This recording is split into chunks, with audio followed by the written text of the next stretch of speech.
오늘 제목은 한 가지 아는 것, 한 가지 아는 것입니다. 요한복음 9장 24절, 25절 함께 봉독하시겠습니다. 시작. 이에 그들이 맹인이었던 사람을 두 번째 불러 이르되 너는 하나님께 영광을 돌리라. 우리는 이 사람이 죄인인 줄 아노라. 대답하되 그가 죄인인지 내가 알지 못하나 한 가지 아는 것은 내가 맹인으로 있다가 지금 보는 그것이니이다. 아멘. 함께 기도하시겠습니다. 하나님, 이제 말씀을 나누는 시간입니다. 우리의 듣는 이 말씀이 흘러가는 말씀이 되지 않게 하시고 우리 심령에 꽂히는 말씀 되게 해 주옵소서. 우리의 머리를 스쳐가는 말씀 되지 않게 하시고 우리의 삶을 스쳐가는 말씀 되도록 도와주옵소서. 성령님께서 이 시간 함께 해주시기를 간절히 구하옵고 예수님의 이름으로 기도드립니다. 아멘. 지난번 8장에서 나눈 말씀을 먼저 잠깐 보시겠습니다. 8장 31절, 32절인데요. 그러므로 예수께서 자기를 믿은 유대인들에게 이르시되 너희가 내 말에 거하면 참으로 내 제자가 되고 진리를 알지니 진리가 너희를 자유롭게 하리라. 진리를 알지니 진리가 너희를 자유롭게 하리라. 진리는 하나님의 말씀이기도 하지만 바로 예수님 자신이 진리십니다. 우리가 예수 그리스도를 믿으면 죄의 용서함을 받아 죄로부터 해방이 되죠. 그리고 예수님 말씀 안에 지속적으로 거하면, 다시 말해서 말씀에 지속적으로 순종하는 삶을 살아가면 죄로부터 실제적인 자유를 누리고 경험하게 됩니다.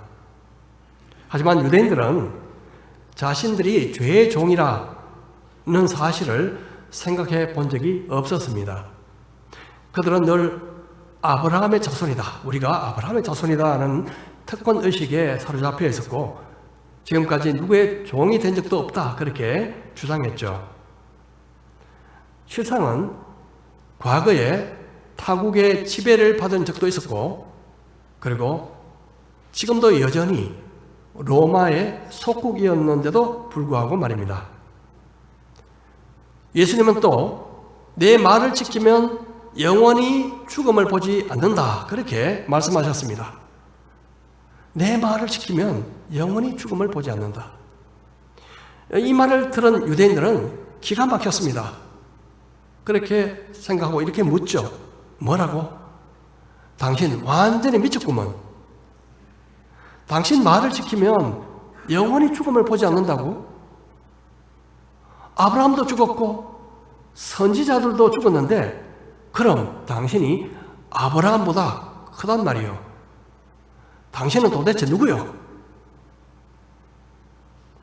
그러자 예수님은 너희 조상 아브라함도 나의 때에 볼 것을 보고 즐거워하다가 또 기뻐했다, 그렇게 말씀하셨습니다.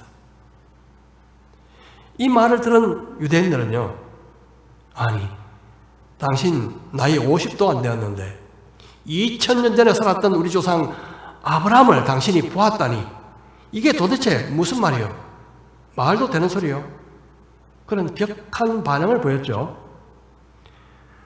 이에 예수님께서 또다시 대답하신 이 대답에 그들은 더 이상 분노를 참지 못하고 옆에 있던 돌을 들었습니다. 예수님을 치려고요. 예수님께서 이렇게 말씀하신 겁니다. 58절에 예수께서 이르시되 진실로 진실로 너희에게 이르노니 아브라함이 나기 전부터 내가 있느니라. 아브라함이 나기 전부터 내가 있느니라. 우리에게는 모두 삶의 시작이 있습니다. 그리고 언젠가 죽을 날이 있겠죠. 생일은 과거고 또 앞으로 죽을 날은 미래입니다. 우리는 과거에 살았고 현재 살고 있고 또 미래에 어느 기간 동안 살게 될 것입니다. 그런데 예수님은 아브라함이 나기 전부터 내가 있다, 그렇게 말씀하셨습니다. 여기서 내가 있다라는 말씀은 헬라어로 에고 에이미라는 그 단어고 영어로는 I am, 나는 이다라는 말입니다. 출애굽기 3장에서 모세가 하나님의 이름을 묻습니다. 그때 하나님께서 I am who I am, 나는 스스로 있는 자니라, 그렇게 말씀하셨죠. I am은 언제나 현재형입니다. 현재. 우리에게는 과거일지 몰라도 예수님께는 언제나 현재입니다. 다시 말해서 우리는 어제 다르고 오늘 다르고 내일 또 다르겠지만 예수님은 어제나 오늘이나 내일이나 영원토록 변함없으신 분이시다, 그런 말씀이죠. 비록 육신의 모습으로 33년간 이 땅에 머무신 것 같아도 예수님은 아브라함이 살았던 그 과거에도 사셨고 계셨고 바로 지금 현재도 계시고 앞으로도 계실 영원한 하나님이시라는 말입니다. 그래서 히브리서에서 이렇게 말씀하시죠. 예수 그리스도는 어제나 오늘이나 영원토록 동일하시니라. 결국 예수님은 하나님이시라는 그런 주장이죠. 그 주장에 유대인들은 신성 모독죄로 간주하고 예수님께 돌을 던져 치려고 했습니다. 하지만 예수님은 그 자리를 피하셨습니다. 그리고 길을 가시다가 선천성 시각장애인 한 맹인을 만나게 됩니다. 여러분, 태어나서부터 앞을 볼 수 없다, 맹인이다, 이것은 참 굉장한 비극이죠. 그렇지 않습니까? 제자들은요, 그 맹인을 보면서 저 사람이 도대체 왜 저렇게 되었을까, 그렇게 생각했습니다. 그리고 예수님께 묻죠. 예수님, 저 사람이 맹인된 것이 누구의 죄 때문입니까? 저 사람 자신의 죄 때문입니까? 아니면 그 부모의 죄 때문입니까? 제자들은 그렇게 된 것이 자신의 죄 아니면 부모의 죄라고 생각했겠죠. 그런데 본인의 죄다, 조금 이상하지 않습니까? 태어나기 전부터, 태어났을 때부터 그 사람은 맹인이었거든요. 그런데 어떻게 죄를 지을 시간이 있었겠습니까? 어떤 유대인들은 엄마 뱃속에서부터 죄를 지었다, 그렇게 생각하는 사람도 있었습니다. 한 가지 예로, 어머니가 임신한 상태에서 우상 숭배를 하게 되면 뱃속에 있는 태아도 함께 우상 숭배를 했다, 그런 식으로 간주를 했던 거죠. 또 어떤 사람은 이 사람이 태어나기 전에 아마 부모가 큰 죄를 지었을 거야, 그렇게 생각했습니다. 물론 하나님께서는 부모의 죄가 자손에게 영향을 미친다는 것을 언급하셨지만 이것으로 모든 것을 다 설명할 수는 없습니다. 사람들은 흔히 고통을 인과응보의 그 논리로 설명하려고 하지만 모든 고통이 죄 때문이다, 이 말은 보편적인 진리가 될 수는 없는 것이죠. 고통의 문제는 많은 사람들이 하나님의 존재를 의심하게 만드는 걸림돌이 되어 왔습니다. 왜 죄 없는 아이들이 에이즈에 걸려서 죽어가는가? 현재 우크라이나 사태처럼 왜 죄 없는 아이들이 전쟁의 포화 속에서 비참하게 다치고 죽어가야만 하는가? 왜 그렇게 착한 사람이 그렇게 심한 불행을 당해야만 하는가? 그 외에도 합리적으로 풀리지 않는 많은 의문 때문에 어떤 사람들은 하나님 앞으로 나아가기를 주저합니다. 설명이 안 되니까요. 특별히 내게 닥친 비극 혹은 나의 가족 가운데 닥치는 그 비극, 이런 것이 일어날 때는요, 정말 더욱 상황이 어렵게 되죠. 지금부터 약 한 27년 전이죠. 서울 서초구 삼풍백화점이라는 그 백화점이 무너져서 500명 이상이 사망한, 수많은 사람이 다쳤죠. 그런 엄청난 인재가 있었습니다. 바로 그날 1층에 주얼리샵, 그리고 보석이나 이런 거 파는 그런 샵이겠죠. 주얼리샵에 갖고 있던 한 분이요, 갑자기 무슨 일이 생겼어요. 그래서 자기 딸을 불렀습니다. 잠시 동안. 대학원에 다니는 아주 착한 딸, 내 일이 있으니까 잠깐만 좀 여기 지켜라. 나간 사이에 삼풍백화점이 무너졌습니다. 그 딸은 흔적도 찾지를 못했습니다. 공교롭게도 그 딸은요, 교회에서 열심히 봉사하던, 앞에 찬양대에서 찬양도 하던 그런 신실한 크리스찬이었습니다. 이 딸의 죽음 앞에서 어머니의 마음은 어땠을까요? 이 사건을 겪은 그녀는 정말 하나님이 계신가 하는 의문을 갖게 되었습니다. 하지만 수많은 고통과 그리고 눈물의 세월을 이후에 그녀는 드디어 방황을 끝맺고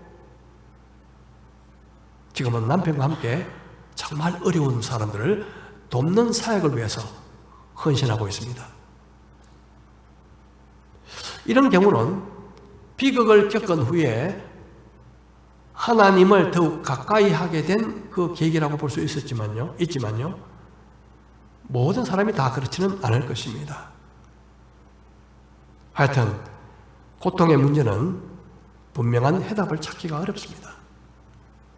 C.S. 루이스는 이렇게 말했죠. 고통은 귀먹은 세상을 불러 깨우는 하나님의 메가폰이다. 고통은 귀먹은 세상을 불러 깨우는 하나님의 메가폰이다.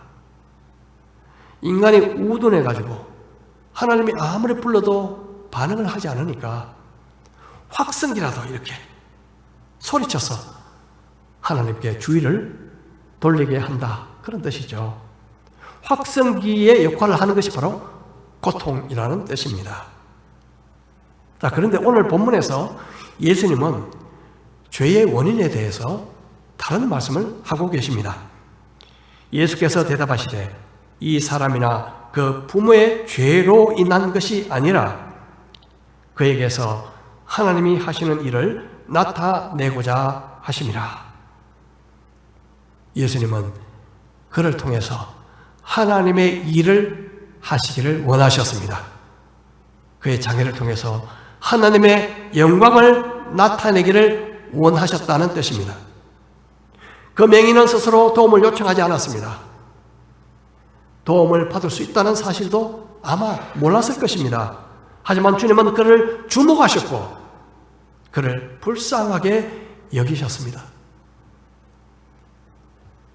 한번 생각해 보십시다. 여기 계신 분 모두 다 맹인은 아니죠. 하지만 우리는 날 때부터 어떤 의미로 영적인 소경이었습니다. 스스로의 힘으로 하나님을 알 수 없는, 정말 소망 없는 영적인 소경들이었습니다. 그렇지 않습니까? 저와 여러분이 하나님을 알게 된 것은 먼저 예수님이 저와 여러분을 찾아오셨기 때문에 그렇습니다. 혹시 이렇게 이야기할지 모르겠습니다. 저는 열심히 하나님을 찾았습니다. 열심히 하나님을 찾다가 예수님 만났어요. 그런데 우리가 아무리 찾는다고 해서 어디서 예수님을 만날 수가 있겠습니까? 예수님이 우리를 만나 주시지 않으시면 우리는 예수님을 만날 수가 없습니다. 예수님이 나를 찾아오셔서 만나 주신 것, 이것이 바로 은혜입니다. 이것이 은혜입니다. 주님은 또 이렇게 말씀하십니다. 때가 아직 낮음에 나를 보내신 이의 일을 우리가 하여야 하리라. 밤이 오리니 그때는 아무도 일할 수 없느니라. 내가 세상에 있는 동안에 세상의 빛이로라. 이제 예수님께서 이 땅에 머무실 그 시간이 점점 짧아지고 있었습니다. 예수님께서 이 땅에 계신 동안에는 예수님은 세상에 비치는 빛과 같았습니다. 이제 조금 있으면 예수님은 십자가의 죽음을 당하실 것이고 영적인 밤이 오게 될 것입니다. 밤은 일할 수 없는 시간을 의미합니다. 일할 수 없는 시간. 낮 시간에 부지런히 일해야 합니다. 기회는 한 번만 문을 두드린다는 말이 있습니다. 우리는 시간이 있을 때, 젊음이 있을 때, 돈이 있을 때, 건강이 있을 때, 할 수 있는 일이 있을 때 주님을 위해서 일해야 하는 것입니다. 그냥 시간이나 기회를 흘러 떠내려 보내서는 안 되는 것입니다. 우리가 언젠가는 노쇠로, 육신의 질병으로, 죽음으로, 아니면 그 어떤 다른 이유로 더 이상 일할 수 없을 때가 올 것입니다. 인생의 밤이 갑자기 찾아오게 될 것입니다. 내 인생의 낮 동안에 우리는 부지런히 주님을 찾고 우리에게 맡기신 주님의 일을 감당해야 하는 것입니다. 예수님은 그 맹인에게 또 이렇게 말씀하셨습니다. 이 말씀을 하시고 땅에 침을 뱉어 진흙을 이겨 그의 눈에 바르시고 이르시되 실로암 못에 가서 씻으라 하시니 실로암은 번역하면 보냄을 받았다는 뜻이라. 이에 가서 씻고 밝은 눈으로 왔더라. 예수님께서 이 맹인을 치료하신 방법은 현대의학으로 설명되지 않습니다. 침과 진흙을 반죽해서 그의 눈에 바르고 실로암 못에 가서 씻으라. 이것이 예수님의 처방이었습니다. 이 방법이 과연 어떤 의미가 있는지는 확실하게 알 수는 없지만 인간의 생각이나 편견을 깨뜨리신 것은 분명합니다. 사실 믿음은 이해가 되기 때문에 믿는 것이 아니라 믿기 때문에 이해가 되는 것입니다.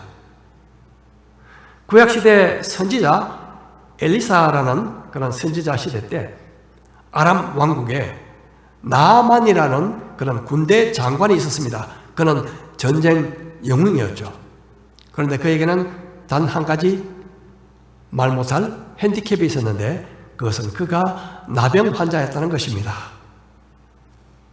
그 당시 나병은 불치병으로 여겨졌죠.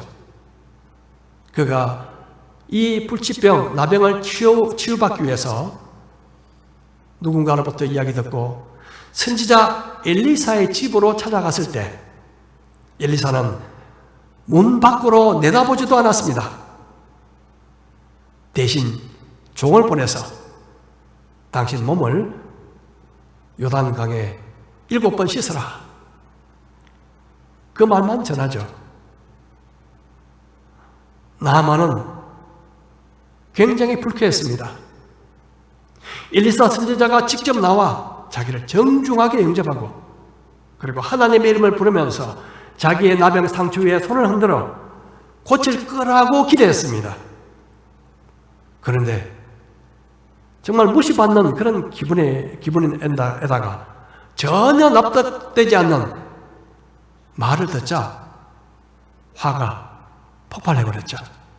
그 더러운 요단강물에 몸을 씻느니 우리나라에 가면 그보다 훨씬 깨끗한 강물이 있지. 물에 몸을 씻어서 병이 날 것 같으면 그곳에 가서 씻겠다. 벌컥 화를 내면서 돌아섰죠. 하지만 함께 온 종들의 만류로 마지못해 간신히 분노를 가라앉히고 그 요단강에 들어가 몸을 7번 씻었습니다. 그러자 그 추하던 나병이 온데간데 없이 사라졌고 자신의 그 살갗이 어린 아이의 피부와 같이 깨끗하게 감쪽같이 나아버렸습니다. 이해가 가지 않지만 순종하니 기적이 나타난 것입니다.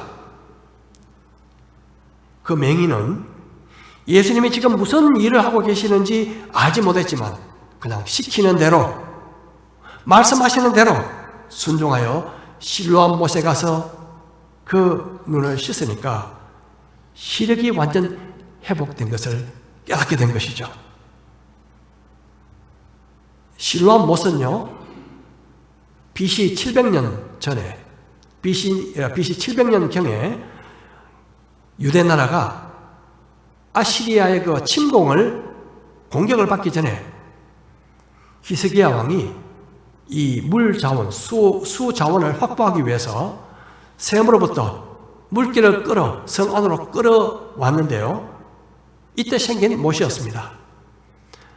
초막절 행사 때 그 물을 길어오던 장소, 바로 이 실로암이었죠.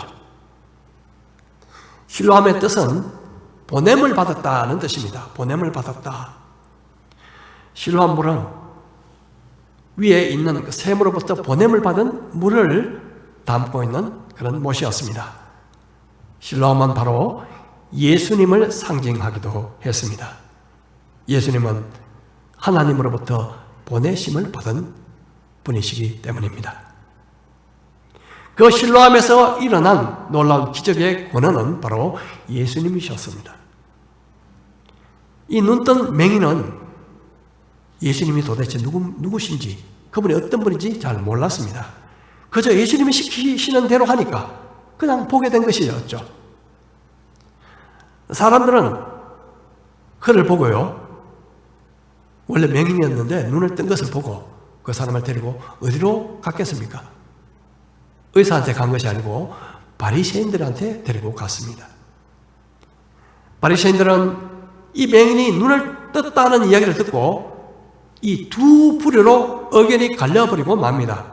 한 부류는 안식일 율법을 어기고 이 일을 했으니 이 사람은 도무지 하나님이 보내신 사람이 있었냐 아니야.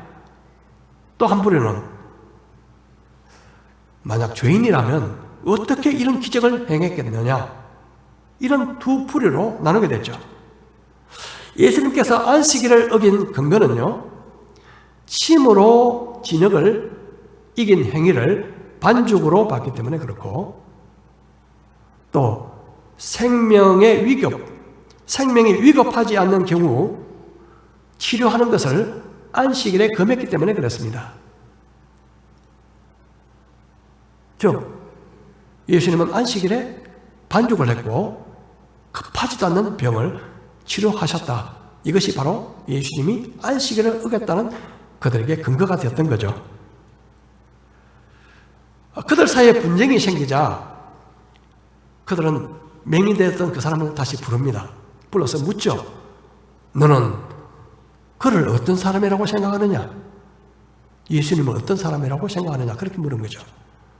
그 맹인되었던 사람은 선지자입니다. 그렇게 고백하죠. 선지자, 다시 말해서 하나님이 보내신 분이시다. 유대인들은 예서 그가 원래 맹인이었다가 보았다는 것을 믿지 않으려고 했습니다. 그래서 다시 그 맹인의 부모를 불러서 추궁했죠. 정말 당신 아들이 맞소? 그런데 어떻게 보게 된 거예요? 이 맹인의 부모는요, 괜히 잘못 말했다가 유대인 공동체로부터 왕따를 당하고 그런 불이익을 받게 될까봐 그렇게 대답하죠. 내 아들은 우리 아들 맞습니다. 하지만 어떻게 눈을 뜨게 됐는지는 다 성인이니까 직접 물어보시오. 그러자 바리새인은요, 다시 그 맹인 되었던 사람을 불러서 다시 호통을 치죠. 이렇게 압력을 강합니다. 압력을. 너는 하나님께 영광을 돌리라. 우리는 이 사람이 죄인인 줄 아노라. 하나님께 영광을 돌리라는 말은요, 하나님께 영광을 돌리도록 진실을 말해라, 그런 뜻입니다. 다시 말해서 예수가 죄인이란 우리들의 생각에 네가 동의해, 이런 말이죠. 그러자 그 맹인되었던 자가 이렇게 대답합니다. 대답하되 그가 죄인인지 내가 알지 못하나 한 가지 아는 것은 내가 맹인으로 있다가 지금 보는 그것입니다. 그는 예수님이 어떤 분인지 구태여 설명하려고 하지 않았습니다. 단지 그가 아는 것 한 가지를 말합니다. 내가 맹인이었다가 지금 본다는 것입니다. 예수님이 어떤 분인지 잘 모르지만 그를 통해서 내가 보게 됐다는 사실, 이것은 부인할 수 없는 사실입니다. 이런 뜻이죠. 여러분, 이런 것을요, 간증이라고 합니다. 간증. 간증은 예수님을 설명하는 것이 아니라 예수님을 통해서 나의 삶 속에 일어난 일을 증언하는 거죠. 이 간증은 단순하지만 강력합니다. 간증은 이렇게 말하는 것이죠. 한 가지 확실하게 하는 것은 예수님을 만나고 제가 바뀌었다는 것입니다. 과거에는 분노가 가득 찼지만 그 분노가 사라졌습니다. 이전에는 삶의 허무함과 공허감 때문에 늘 고민하면서 술로 달래곤 했지만 예수님 만난 후에는 설명할 수 없는 마음의 평안이 찾아왔습니다. 예전에는 누군가 정말 아주 미워하는 마음이 있었는데 예수님 만나고 나니 그가 불쌍하게 보이기 시작했습니다. 이전에는 부모님의 속을 굉장히 많이 썩였는데 이제 부모님께 순종하려고 했습니다. 남에게 이야기 어려운 죄가 있었는데 예수님 만나니 이제는 그런 죄 근처도 가지 않습니다. 우리가 예수님에 대해서 누구에게한테 설명하기가 어려울 때 내가 예수님을 만나고 변화된 것을 이야기하면 됩니다. 자신의 경험은 반박하지 못합니다. 이참에 한 가지만 여러분께 알려드리고자 합니다. 앞으로 설교 전에 간증 시간을 갖는 것을 고려하고 있습니다. 간증 시간. 한 5분 내외에 누구든지 하나님의 은혜를 이 자리에서 나눌 수가 있습니다. 원하시는 분은 A4 용지 한 장 정도 문구를 적으셔서 제게 먼저 카톡이나 메일로 보내주시기 바랍니다. 제가 보고 필요하면 조언해 드리겠습니다. 간증은 하나님께 영광을 돌리는 수단입니다. 간증은 결코 나의 경험을 자랑하는 것도 아니고 나를 PR하는 것도 아니고 나를 통해서 예수님이 하신 일을 알리는 영광스러운 일인 것입니다. 여러분 적극적으로 참여해 보시기를 권유합니다. 바리새인들은 다시 그 맹인되었던 자를 또 불러 또 묻습니다. 그가 어떻게 내 눈을 뜨게 했느냐? 그러자 그가 이렇게 대답하죠. 아니, 제가 이미 말씀 들었는데도 또 저에게 묻습니까? 당신들도 예수의 제자가 되기를 원하는 것입니까? 창세로부터 이 소경이 눈을 떴다는 이야기를 들어본 적이 없는데 그가 하나님으로부터 보내신 분이 아니라면 이 일을 하지 못했을 것입니다. 이 말을 듣자 바리새인들은 결국 폭발하고 말죠. 그리고 그를 쫓아내버립니다. 바리새인들은 진실을 알려고도 또 믿으려고도 하지 않았습니다. 분명한 사실을 억지로 부정하려고 했습니다. 불신앙은 어떻게 하든지 증거 아닌 증거를 잡아내려고 합니다. 모든 사실에 대해서 의도적으로 눈을 감아버립니다.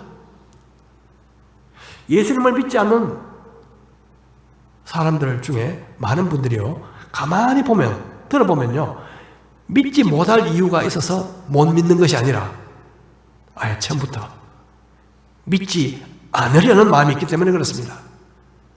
아예 처음부터 믿지 않으려고 해요. 안 믿겠다고 이미 마음에 굳은 결심을 하고 있으니까 아무리 사실을 설명해도 바리새인처럼 거부하게 되는 것입니다. 그런데 예수님은 이 맹인되었던 사람, 이 사람이 바리새인들로부터 쫓겨났다는 이야기를 듣고 그를 찾아서 다시 만나십니다. 그리고 그에게 이렇게 물으시죠. 내가 인자를 믿느냐? 인자라는 말은 다른 사본에 보면 하나님의 아들로 그렇게 되어 있습니다. 어쨌든 메시아를 믿느냐? 그런 질문이죠. 그 말에 그는 대답합니다. 그분이 누구십니까? 제가 믿겠습니다. 그러자 예수님은 지금 너와 말하는 자가 바로 그 메시아니라 하면서 예수님은 자신이 메시아임을 밝히시죠. 그러자 그는 절하면서 이렇게 고백합니다. 주여 제가 믿나이다. 주여 제가 믿나이다. 이 대화 직후에요, 예수님은 이 말씀으로 구장을 매듭짓습니다. 자, 마지막 절 한번 보겠습니다. 예수께서 이르시되 내가 심판하러 이 세상에 왔으니 보지 못하는 자들은 보게 하고 보는 자들은 맹인이 되게 하려 함이라 하시니 바리새인 중에 예수와 함께 있던 자들이 이 말씀을 듣고 이르되 우리도 맹인인가? 예수께서 이르시되 너희가 맹인이 되었더라면 죄가 없으려니와 본다고 하니 너희 죄가 그대로 있느니라. 바리새인들은 자기들이 우리는 소경이 될 리가 없지 그렇게 생각했습니다. 자신들은 성경에 대한 지식도 많고 풍부했고 명성도 있었고 높은 신분도 가졌다고 믿었습니다. 그런 자신들이 무슨 소경이겠습니까? 하지만 예수님은 그들이 영적인 소경이라고 말씀하고 있는 것입니다. 보통 세 가지 눈이 있다고 말하죠. 첫 번째 눈은 바로 우리의 육적인 눈이고요. 두 번째 눈은 마음의 눈이고 세 번째 눈은 영적인 눈, 바로 영안이죠. 세상에서 가장 불쌍한 사람이 어떤 사람이겠습니까? 눈 뜨고도 못 보는 사람. 육신의 눈은 있지만 영적으로 소경된 사람인 것입니다. 주님께서 그들 가운데 찾아오셔서 아무리 말씀하셔도 안 들으려고, 아무리 보여주셔도 안 보려고 하고, 그들이 바로 귀먹은 귀머거리요, 눈먼은 소경들입니다. 영적 맹인들의 죄는 그대로 남아있게 되고 결국 그 죄로 말미암아 영원히 지옥불에 던져져 멸망을 당하게 될 것입니다. 우리도 과거에 영적 소경들이었습니다. 하지만 예수님께서 우리를 찾아오셔서 우리의 눈을 뜨게 해주셨고 예수님을 나의 구주, 주여 내가 믿나이다 그렇게 고백하게 하셨습니다. 우리 각자에게는 예수님을 경험한 실로암이 있을 것입니다. 만일 여러분 영적인 눈이 열렸다면 주위 사람들이 나를 보고 뭔가 달라졌다고 이야기하지 않겠습니까? 보지 못한 사람이 눈을 떴는데요. 이전에는 저런 사람이 아니었는데 진짜 그 사람 맞아? 저 사람 교회 나갈 사람이 아닌데 교회 다니고 있대. 진짜 말 안 듣는, 남의 말 듣지 않는 사람인데 사람이 달라졌어. 늘 자랑하고 뻐기던 사람이었는데 참 겸손해졌네. 욕을 입에 달고 다니는 사람인데 요사이 그런 말을 들어본 적이 없어. 도대체 무슨 일이 일어난 거야? 이런 말을 듣는 것이 여러분 자연스러운 일이 아닐까요? 만일 주위에서 그런 말을 듣게 되면 여러분은 어떤 말을 하시겠습니까? 예수님에 대해서 예서 설명하기보다 바로 오늘 맹인되었던 자 이의 말을 통해서 우리는 배우게 됩니다. 대답하되 그가 죄인인지 내가 알지 못하나 한 가지 아는 것은 내가 맹인으로 있다가 지금 보는 그것입니다. 우리는 마찬가지로 이렇게 말할 수 있습니다. 저는 예수님을 잘 몰라요. 믿은 지 얼마 되지 않았거든요. 단지 한 가지 아는 것은 예수 믿고 나니 제 마음에 공허감이 사라졌어요. 살아갈 이유를 알게 되었거든요. 이런 간증이 저와 여러분의 삶 속에 풍성하시기를 축복합니다. 여러분의 신뢰함은 어디 있습니까? 여러분의 신뢰함은 무엇입니까? 예수님을 만난 그때 어떤 변화를 경험하셨습니까? 그렇다면 주위 사람들이 그 변화를 알고 있습니까? 아니면 그들에게 내가 예수님을 만나 바뀌었다는 것을 말하고 계십니까? 바리새인들이 그 맹인 되었던 자를 계속 불러서 집요하게 예수님을 부정할 것을 강요했지만 그는 한 가지 아는 것은 내가 맹인이었는데 지금 보게 됐습니다. 이 말 때문에 결국 쫓겨났죠. 여러분은 누가 뭐래도 전할 이야기가 있습니까? 누가 뭐래도 예수님께서 나의 삶을 통해서 행하신 그 일을 전할 수 있겠습니까?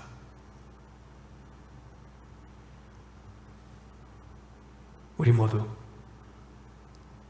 내 삶 속에 찾아오셔서 나를 살려주신 그 예수님, 영적 맹인으로 살아갔지만 나를 찾아오셔서 보게 해주신 그 놀라운 은혜의 그 주님을 자랑할 수 있기를 바랍니다. 존 뉴턴이 작사한 Amazing Grace 가사처럼 나 같은 죄인 살리신 주 은혜에 놀라워 잃었던 생명을 찾았고 광명을 얻었네. 이같이 예수님 만난 그런 감격을 언제 어디서나 전하는 삶을 사시기를 주님의 이름으로 축복합니다. 우리 각자 잠시 기도하시겠습니다. 육신의 눈을 뜨는 것보다 더 큰 기적이 있습니다. 그것은 영적인 눈이 열리는 것입니다. 예수님이 하나님의 아들이심을 알아보는 영안이 열리는 것입니다. 아마 예수님을 믿는 분이라면 누구나 각자의 신뢰함이 있을 것입니다. 영적 맹인으로 살다가 눈이 열리는 곳입니다. 만일 예수님을 만나 눈이 열리게 된 놀라운 은혜를 받았다면 제가 한 가지 아는 것은 내가 맹인이었다가 지금 보게 되었습니다. 그렇게 주위 사람들에게 말하고 싶지 않겠습니까? 이 한 주 동안 하나님 그런 기회를 주십시오. 제게 한 가지 은혜를 주위 사람들에게 전할 수 있는 그런 기회를 주십시오. 또 그렇게 전할 수 있도록 해주십시오. 우리 함께 잠시 기도하시겠습니다.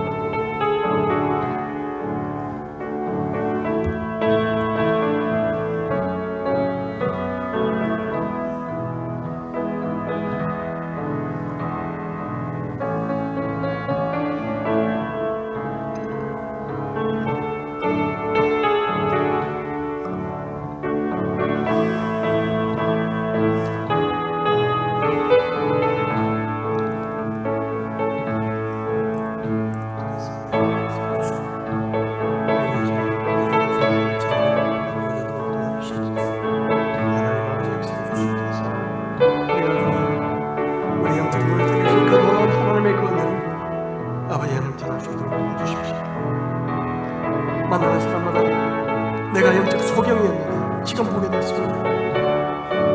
언제 어디서나 내가 영적 소경이었는데 지금 눈이 뜨이게 됐습니다.